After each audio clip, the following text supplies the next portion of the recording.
आज मैं आपसे झगड़ने नहीं आया हूँ, आज मैं आपको रोकने आया हूँ उस गलती से जो हर साल दोहराई जाती है। शब बारात आने वाली है और मैं देख रहा हूँ कि फिर से वही तैयारियां शुरू हो गई हैं। बाजारों में हलवे के लिए सामान की खरीदारी, किचन में घंटों की मेहनत और सबसे बड़ी बात, इस पवित्र रात का असली मकसद कहीं खो जाता है। शब बारात रहमत की रात, मगफिरत की रात, जहां किस्मतों के फैसले लिखे जाते हैं। ये वो रात है जब अल्लाह अपनी सारी मखलूक पर नजर डालता है। ये वो रात है जब आसमान से रहमत बरसती है और गुनाहगारों के लिए माफी के दरवाजे खुल जाते हैं। लेकिन अफसोस, इसी रात हमारी बहनें किचन में सबसे ज्यादा बिजी होती हैं। हलवा बनाने में इतनी मशगूल हो जाती हैं कि भूल जाती हैं कि ये रात किसके लिए है। कल्पना कीजिए उस मुसलमान औरत का हाल जो शब बारात की रात 3 बजे तक किचन में खड़ी है। उसके हाथ हलवे की गर्म कढ़ाई से जल रहे हैं, पैर दर्द कर रहे हैं, लेकिन वो सोचती है कि यही इबादत है। वो नहीं जानती कि उसी वक्त आसमान पर फरिश्ते उसके लिए दुआ कर रहे हैं कि काश वो समझ जाए कि ये रात किसके लिए है। ये रात अल्लाह के सामने झुकने के लिए है, आंसू बहाने के लिए है, गुनाहों की माफी मांगने के लिए है। सोचिए क़यामत के दिन क्या सवाल पूछे जाएंगे। क्या ये पूछा जाएगा कि हलवा कितना मीठा था, या ये कि कितने लोगों को खिलाया? क्या ये पूछा जाएगा कि चीनी कितनी सही मात्रा में डाली थी? नहीं, उस दिन ये सवाल नहीं पूछे जाएंगे। उस दिन पूछा जाएगा कि नमाज कहाँ थी, दुआ कब मांगी, रोकर माफी क्यों नहीं मांगी, शब बारात जैसी मुबारक रात में तुमने क्या किया था? क्या तुमने उस रात का फायदा उठाया या सिर्फ मिठाई बनाने में गुजार दिया? गुनाह अगर इस रात भी ना जले तो फिर कब जलेंगे? ये वो रात है जब अल्लाह की रहमत का दरवाजा सबसे ज्यादा खुला होता है। ये वो रात है जब तौबा करने वालों को माफ किया जाता है।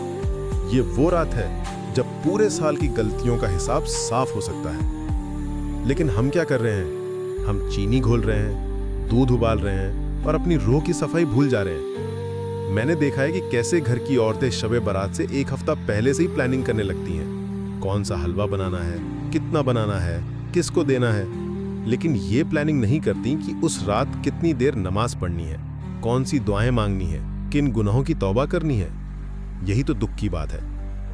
अल्लाह ने ये रात हलवे की प्लेट देखने के लिए नहीं, दिलों की हालत देखने के लिए बनाई है। वो देखता है कि कौन उसके सामने सजदे में गिरा है, कौन आंसू बहा रहा है, कौन सच्चे दिल से माफी मांग रहा है।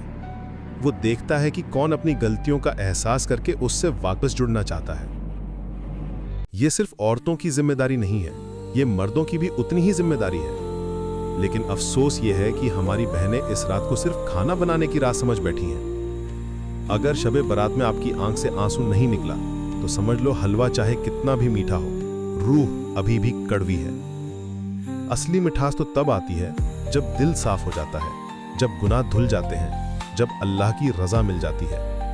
जब आप सजदे में होते हैं और आपकी आंखों से आंसू बहते हैं तो वो मिठास, वो सुकून, वो खुशी मिलती है जो दुनिया के किसी हलवे में नहीं है। मैं ये नहीं कहता कि हलवा मत बनाओ, मैं ये कहता हूँ कि पहले सजदा बनाओ फिर हलवा बनाओ, पहले आंसू बहाओ फिर चीनी घोलो, पहले अल्लाह से राजी करो फिर मोहल्ले को खिलाओ। 2 रकत नमाज पढ़ने में कितना वक्त लगता है? 10 मिनट, 15 मिनट, लेकिन हलवा बनाने में घंटों लग जाते हैं। कुछ तो प्रायोरिटी सेट करिए। ये रात सिर्फ मिठाई बांटने की नहीं है, ये रात अपनी किस्मत संवारने की है। ये रात सिर्फ पेट भरने की नहीं है, ये रात रूह को तृप्त करने की है। ये रात अपने गुनाहों से छुटकारा पाने की है, अपने दिल को साफ करने की है। अगर इस रात अल्लाह राजी हो गया तो पूरे साल की रसोई आसान हो जाएगी, पूरे साल की मुश्किलें आसान हो जाएंगी, पूरे साल बरकत रहेगी। लेकिन अगर इस रात सिर्फ हलवा ही बना तो डर है कहीं किस्मत न बिगड़ जाए। शब बारात में बरकत इसलिए नहीं आती कि आपने कितना अच्छा खाना बनाया, बरकत इसलिए आती है कि आपने अल्लाह के सामने कितनी सच्चाई से झुका। बरकत इसलिए आती है कि आपने अपने गुनाहों से कितनी सच्चाई से तौबा की। बरकत इसलिए आती है कि आपने उस रात का सही इस्तेमाल किया। अब भी वक्त है, शब बारात से पहले सुन लो, अपनी प्राथमिकताएं ठीक कर लो। पहले अपनी रूह की सफाई करो, फिर अपने घर की सफाई करो। पहले अल्लाह से रिश्ता जोड़ो, फिर रिश्तेदारों से मिठाई बांटो, वरना शब बारात के बाद पछतावे के सिवा कुछ नहीं बचेगा।